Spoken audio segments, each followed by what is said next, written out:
Good morning sa tanan nga nasabta sa atong online morning devotion nga gahimo-uno og atong pasalamatan ang Ginoo kay gipabuka pa ang atong mga mata unya giinigmo ta nga mobangon o mugula pa ang atong tingog unya makabati pa ta sa tingog sa Ginoo sa pag panahon nga magpukaw sa si Lord sa ato matag sa isa buntag napasabot lamang nga nagabantay gid si Lord sa ato matag panahon matag gabi sa atong pagkatulog kay kung buntag man tag pagkaon.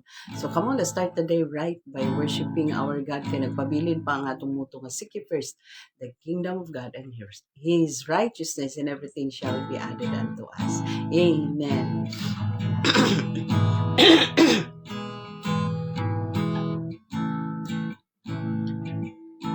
Jesus, the source of everything, the source of hope, love, and joy. You're the keeper of my soul, Jesus,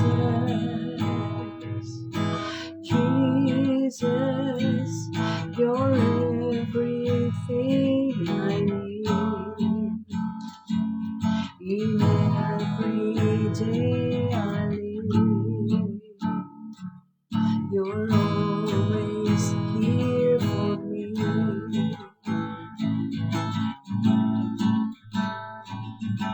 Lord, how can I be you if there is nothing I can but serve you? Lord, please open my eyes to see the very reason why you chose me. Oh, Jesus, Jesus, you're the source of everything, the source of hope, love, and joy. You're the keeper of my soul.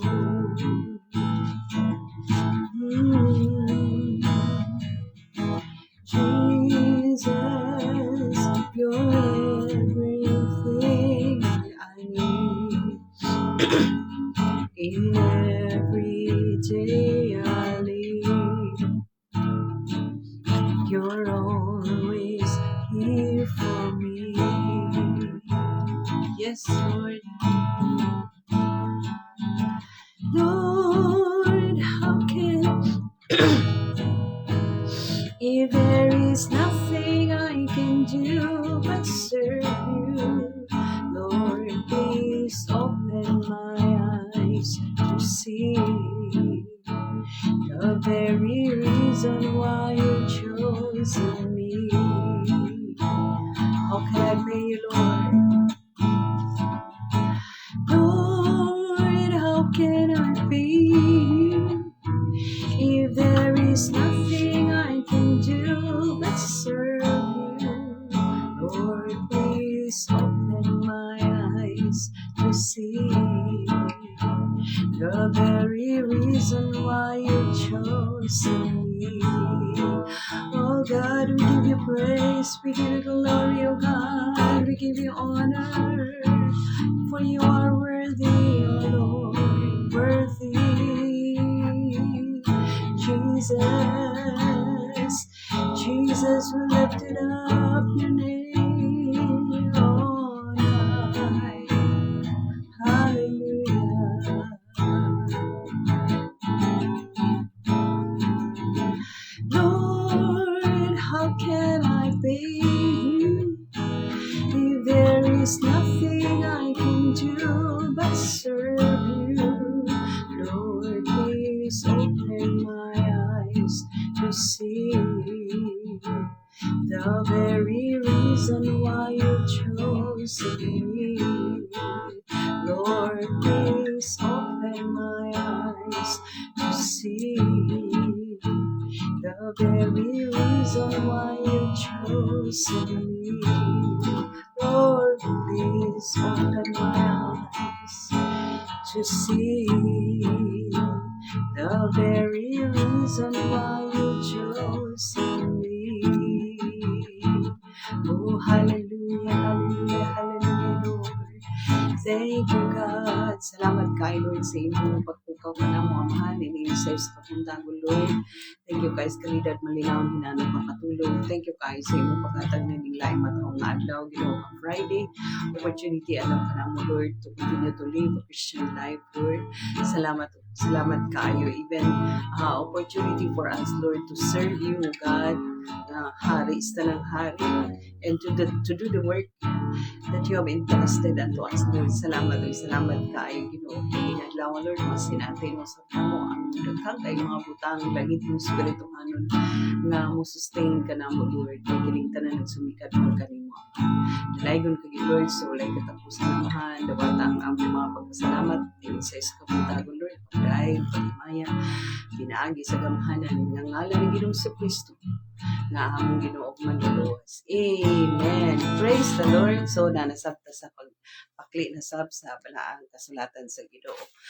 Mubo lang gyapon nga pagpakli nga igsuon na paghihapon ta sa Luke chapter kung kagahapon chapter 17 ta karon na ata sa 18. So chapter 18 diri sa chapter 18 verse sa may ato itakol ani ang verse murag na nagi-diferensya na ako antipara.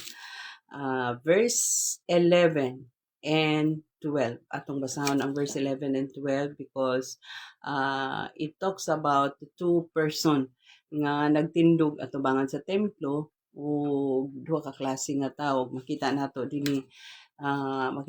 diri nga usara ang gi-commend, no, usara ang commendation nga nakita nato nga gidawat ni Ginoong Hesus nga klase sa mga pag-ampo. So atong basahon diri sa 11, diri sa verse 11. The Pharisee siguro sugod na lang ta sa 9 na lang siguro ta, no? So he also told this parable to some who trusted in themselves, no? Self-righteousness, in other words, who trusted in themselves that they were righteous, no? Ang self-righteous ang ubang mga tao. And treated others with contempt, no? Ang ilang pagtagad sa ubang tao with contempt kana bang judgmental, self-righteous na sila, judgmental pagit sila to others. No? So two men went up into the temple to pray, one a Pharisee and the other a tax collector. The Pharisee standing by himself prayed thus, God, I thank you that I am not like other men. So it sounds so judgmental, it sounds so self-righteous, it sounds so critical. Murag na ay critical nga spirit. So the Pharisee standing by himself prayed thus, God, I thank you that I am not like other men, extortioners, unjust, adulterers, or even like this tax collector. So the other men who prayed there in front of the temple is one is the Pharisee, the other is tax collector. Tig kuan sa buhis. Dayon, sa 12, I fast twice a week. I give tithes of all that I get. Sa 13, but the tax collector standing far off would not even lift up his eyes to heaven, but beat his breast, saying, God, be merciful to me, a sinner. I tell you, this man went down to his house justified. Ang tao justified, no? Ang tax collector. Katong giingon sa isa ka tawo nga, I am not like this man, no? I am not like this man. I thank you, Lord. Salamat, Lord, nga dili ko susama ani nga tawo nga extortioners, unjust, adulterers, or even like this tax collector. So, ingon dinhi, I tell you, this man went down to his house justified rather than the other. For everyone who exalts himself will be humbled, but the one who humbles himself will be exalted. Grabe, no? Makita nato diri nga ang Pharisee, no? Ang Pharisee manggod kay during the time mga expert gid sila sa scriptures, expert sa balaod ug tungod kay puno kay sa nga tanan sila sa scriptures, they tend to judge others, no? Gahukom sila og labaw sa tanan because puno sila na it makes them kanang it makes them proud, no, tungod kay puno sila, no, puno sila sa dagang butang, especially sa scriptures, makes them proud and critical, no, and judgmental to others, which is not supposed to be. Kay ang pulong sa Ginoo, ang scriptures, the more we know deeper about the Lord, no, when we study the scriptures, the more we become humble dapat, no. Pero kining ni ang Pharisee, kuan siya kaayo ka ng mapagarbuhon kay sa nga tanan siya nga to the extent nga iyang gi-judge ang tax collector, ano, makita nato nga naay upat naay lima ka eye, no, the five eyes, no, kay eye delikado kaay gyud ang eye, no. Kay ingon dinhi sa 11, the Pharisee standing by himself, thus God, ang primero niya no, primero nga I thank you that I am not like other men. So ikaduha nga I am not like other men. Ay ikatulo nga na, focus lang ta sa no nga iyang gilitok diri. So ang ikaduha nga katong I am not like other men, extortionists, unjust, adulterers, or even like this tax collector. Ang ikatulo nga is naa sa 12. I fast twice, gakuan ko, pero ko. Ako, ko. I. So, yung ikatulo is I fast twice a week. Then, ang ikaapat, I give tithes. Ang ikalima, I give tithes of all that I get. Of all that I get. Wala kita makita din nga acknowledging the mercy of God, acknowledging the love of God, acknowledging the love of God, the mercy, the blessing of God. Wala gyud ang nakita nato dinha is exalting himself gyud kanang pagpadako lang gyud sa iyang kaugalingon, because when we pray, God expectation is we exalt him, we bless him, we honor him, we respect him, no, kaning we praise him, we worship him, we thank him. Ana ang prayer nga expectation sa atong Ginoo. When we pray, there should be acknowledgement of his sovereignty, of his dominion, of his authority over us, no, of his blessings, of his ownership of our lives. Ina na ang prayer. Pero lahi ang prayer ani nga lalaki, ani nga tao tungod kay nag-exalt tinuon sa iyang kaugalingon, instead of exalting, instead of thanking the Lord of all that the Lord has done, no, of all the blessing that God poured out on him, wala inuon kay iyang gi-exalt tinuon ang iyang kaugalingon. Dinhi many times ang mga Christian gakasayop, no, kay the more dapat we enjoy the blessings of the Lord, the more we become humble, thinking that we are not worthy of all the favor of God. No, kay sa kagahapon pa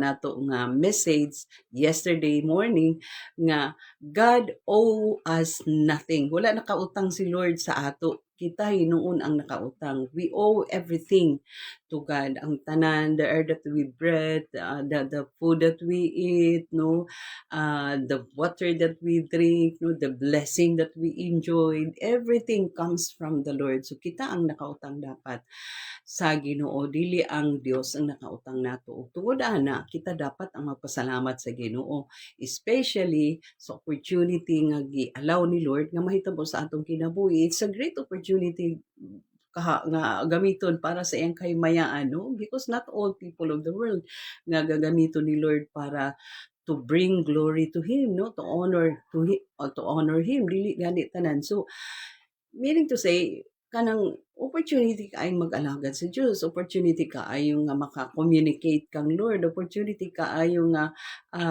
makaduol kang Lord through prayer.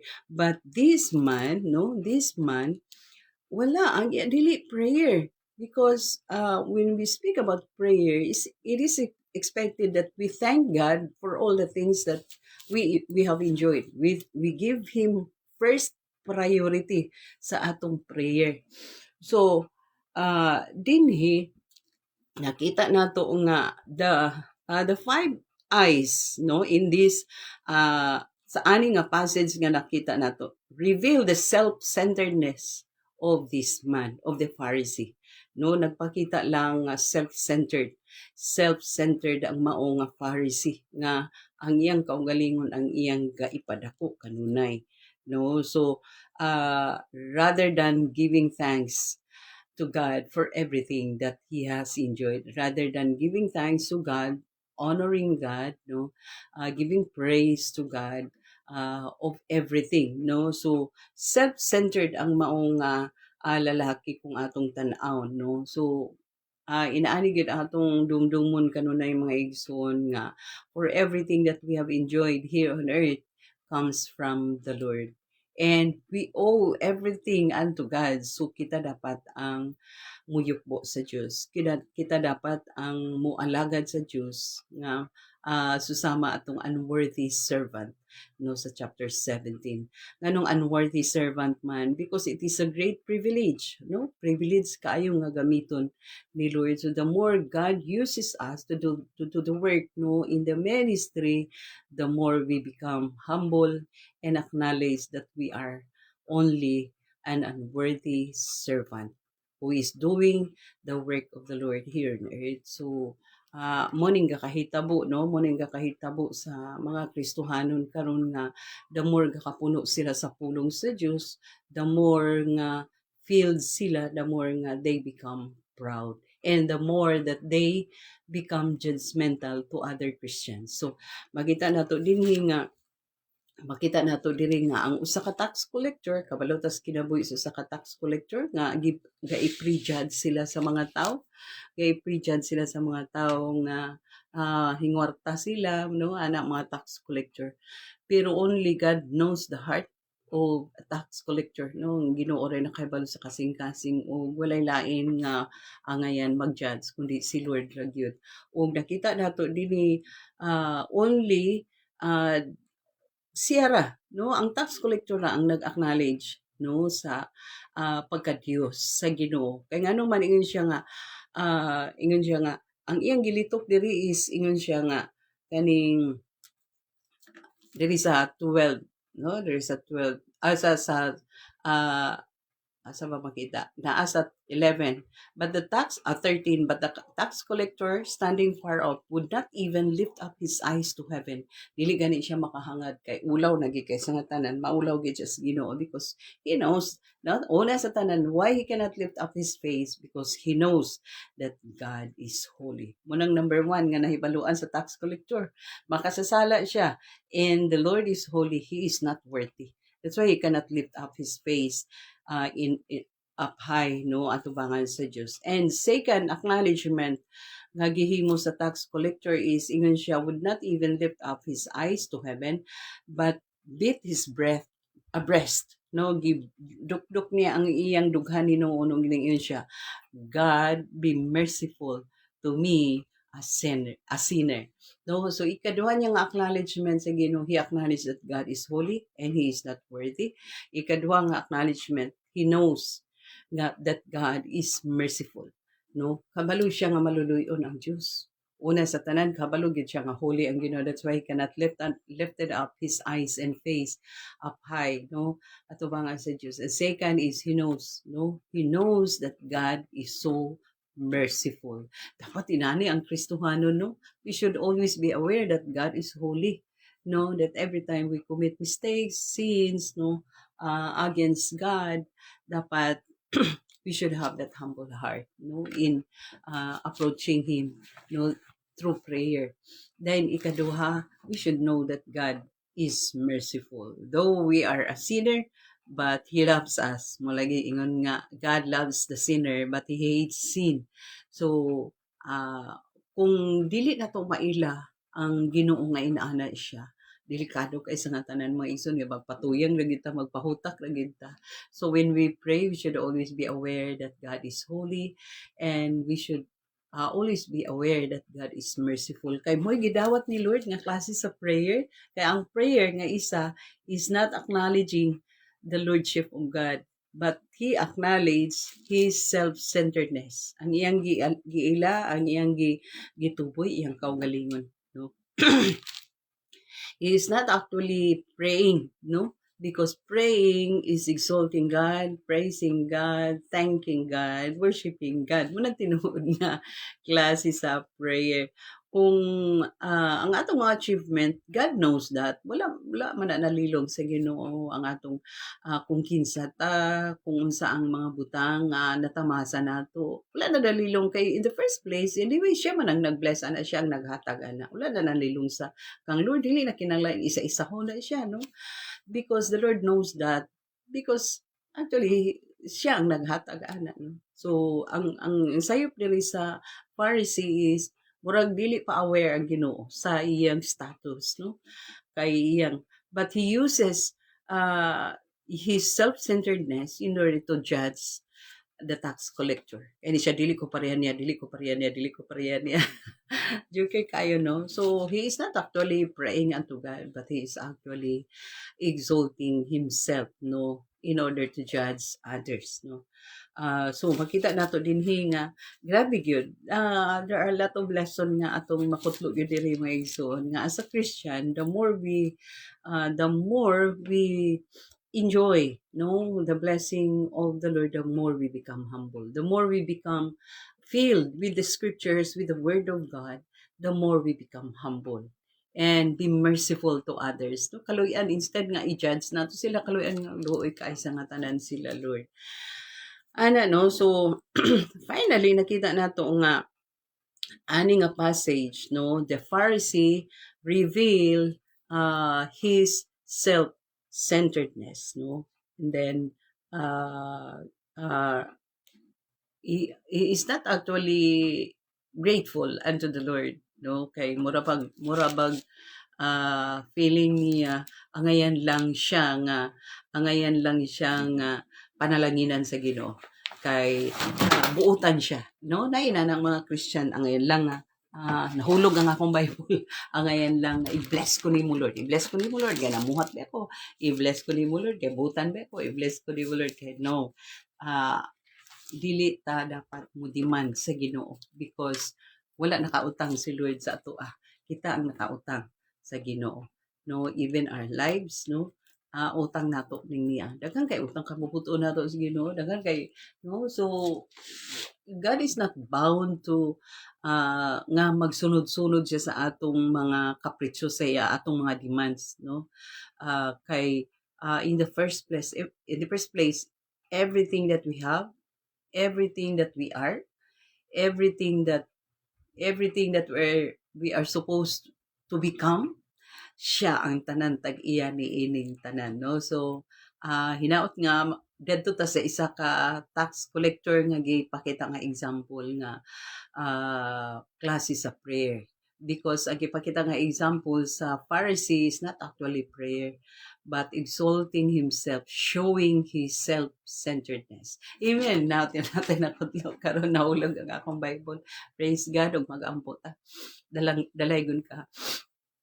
Dalaygon ka Lord sa walay katapusan naman. Salamat ug salamat sa imong pagpasabot ug pag-aware ka namo Lord nga kung mag-ampo day kami, dili na mo gamiton Ginoo nga avenue ang among prayer in order to judge others, but gamiton mo ang opportunity sa prayer Ginoo, in exalting you Lord, in honoring you, in thanking you Lord for all the blessings that we receive from you Lord. Salamat ug salamat kaayo Lord sa imong paghatag kanamong panabot on how to differentiate Lord the true prayer o God nga mag-acknowledge yung kanunay diya kanimo Aman, instead of pushing our self-centeredness.